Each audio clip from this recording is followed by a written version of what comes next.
So next up for our series in afternoon tea, we are making scones, or scones, depending where you come from. We are making a plain scone, a savoury scone, and also some homemade butter.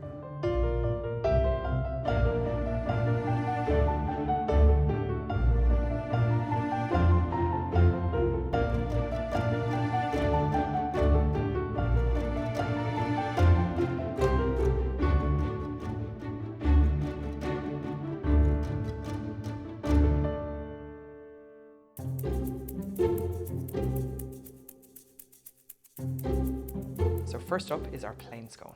Hands down, one of the most requested recipes I'm always asked for is my scone recipe. It's hugely popular, people love them, and these ones are absolutely gorgeous because they're miniature, so you can have 2 or 3 of them and you don't feel so guilty. We're starting off with some self-raising flour.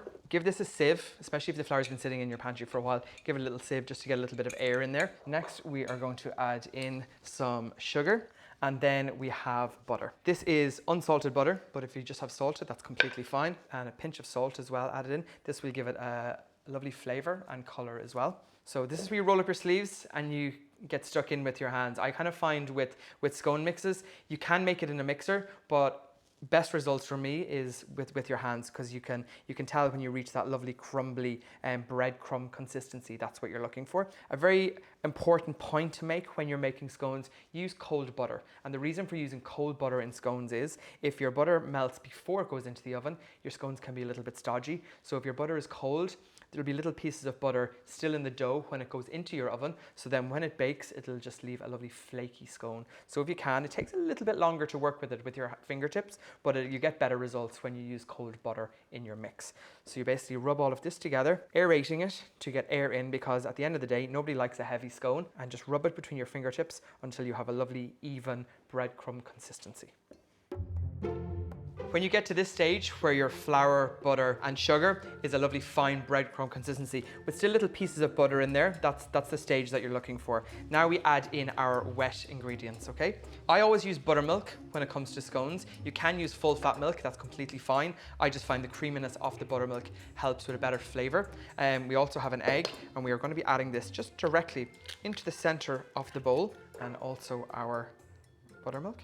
This is a very important part for scone mix. What you don't want to do is to overmix. If you overmix your scones, your scone will not rise as nice in the oven, and it'll be heavy and stodgy in the middle. So what I like to do is just with one hand, start to mix your dough together until it forms a sticky, wet dough.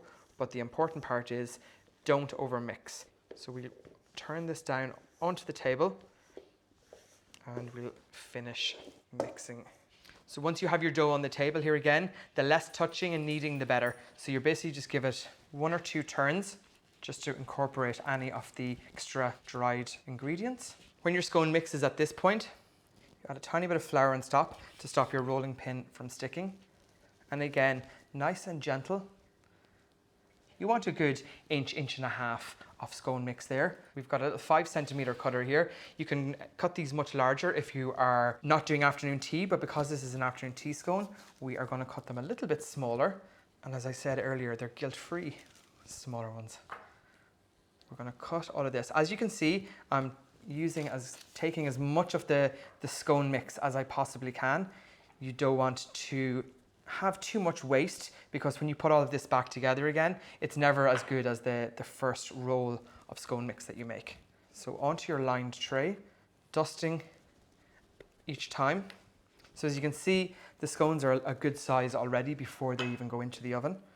Also, don't get into a bad habit of throwing too much flour on your table. The more flour that you add to a scone mix, or any pastry for that matter, you're drying that out and it becomes a lot drier and a lot more crumbly. So you can see here, the only flour that I put on initially was that little bit on top just to stop the rolling pin from sticking. We have nice 12 scones out of this mix here. Again, if you are going to put this back together, it will be a little bit heavy, so the first batch that you get are always the nicest. We're going to give these a little egg wash. Egg wash to me is very important. Some people just use egg yolk, some people use whole egg. What I like to do is a blend of whole egg whisked up with a tiny little bit of milk. I find if you just use whole egg or egg yolk mostly, that the scones can go quite brown on top before they're fully cooked. Another point to make is, if you are a fan of raisin scones, when you have your dry ingredients added in and you add your liquids, when you add your buttermilk and you add your egg, you can add some raisins, you can add some sultanas, some dried fruits, depending on what you like. This is just a basic mix, so feel free to change it up to add a little extra dried fruits or whatever you like.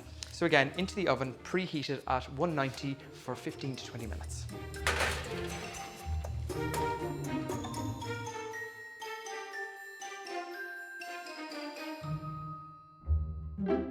What's better than a sweet scone? A savoury scone. We have a gorgeous cheddar and scallion scone. It's the same method as you would have done with the plain scone, only for we're leaving out the sugar in this one.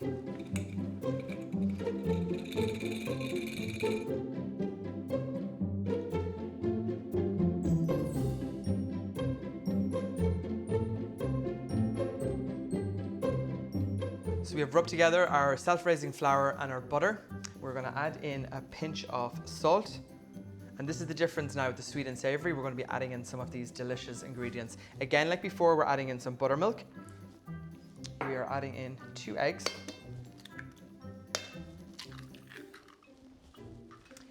Pinch of mustard powder, well, a teaspoon. It depends if you like mustard, you can add a little bit more in. The powder is nice because it gives loads of flavour, but it doesn't change the consistency of your scone mix. We're adding in some scallions or spring onions and some grated cheese. So this is a beautiful Irish red cheddar. What I love about savoury scones is that, again, completely tailor this to your own taste. If you like blue cheese and pear, that's a nice mix together. Like brie and smoked bacon. Chorizo is lovely in there as well. Even if you're just keeping it with loads of veggies, just mixed herbs and buttermilk. So again, you can play around with savoury scones and tailor to your own taste. And that's what I love about this one here. The red cheddar and scallions is really good together. So just like before, we're gonna bring this together, just using one hand here, until it all forms a dough. Again, not to overwork it. You don't want to work the gluten too much in the scone mix. And we're going to turn that out onto the table, and we're going to finish that kneading process. Gently bring this together. Again, secret is not to overwork the dough too much. Just wait until it forms a nice dough, and we are going to roll this out. Just flatten that out again. And again, you want to have a nice thickness in your scone before you put it into the oven. We're going to take our cutter. Again, these are going to be afternoon tea style, so these are going to be like 5 centimeter or so scone cutter mix. I'm going to pop these onto the tray. So some people, when they're cutting scones, they will cut into the mix straight down and put that on the tray. That means your scone can be a little bit higher. I generally, when I'm making scones, I give it a little twist sometimes. It all depends on the person. And that means your scones might be a little bit flatter when they bake, but they'll still be light. I think for me, the key is that the scone mix dough isn't overworked, or you haven't got a heavier scone. Again, these get egg washed and they're popped into a preheated oven, just like previous.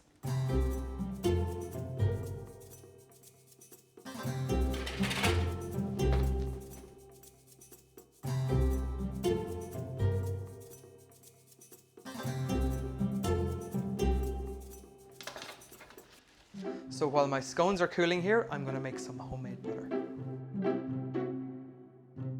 I think it's safe to say that we have all over-whipped cream at some point. You take your eye off it for a split second and it's gone. But I'm going to show you what you can do with that. Delicious homemade butter and simply over-whipping some double cream.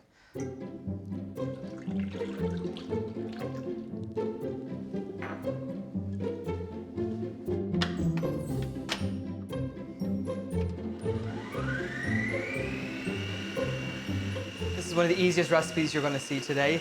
Literally whip the cream until it splits, and it's very easy to see when that happens. So our cream is whipped and it's really thick at this point. So generally this is when you would take it out and use it for your desserts, but we're going to keep whipping it and it's going to split and turn into butter. So we're just going to separate that just by straining it. And naturally, this isn't salted, so we're going to salt the butter. If you prefer unsalted butter, you can have it just like this, but if you prefer salted butter, you can add a pinch in. So make sure that we get all of our butter out of our bowl, and we're just going to pass that through our sieve. So once that's all pushed through, we're going to add that to another mixing bowl here.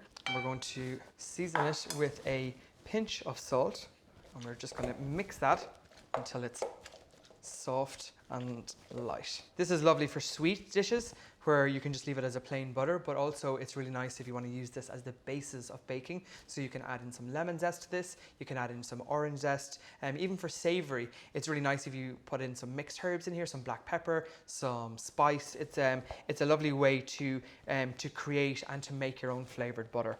So once that's all combined in together, we're going to actually just roll this up on a nice parchment sheet. So I'm just going to squeeze off any excess milk solids. So we have our butter here. We might just flatten it down slightly.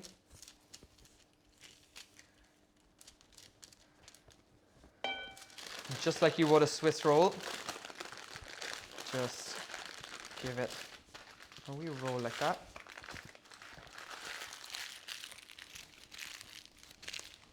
There's your homemade butter. Perfect, pop it into the fridge and it will keep in there for a few months. If you want to serve it, take it out about half an hour or so before you need to serve it, and it'll soften up nicely for you.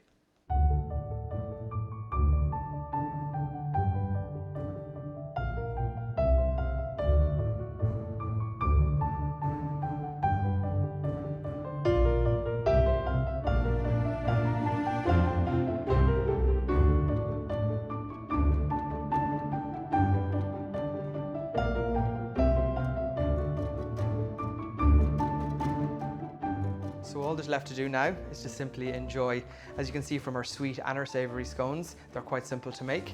So I think the biggest question is here, is it jam, cream or butter first? You can decide.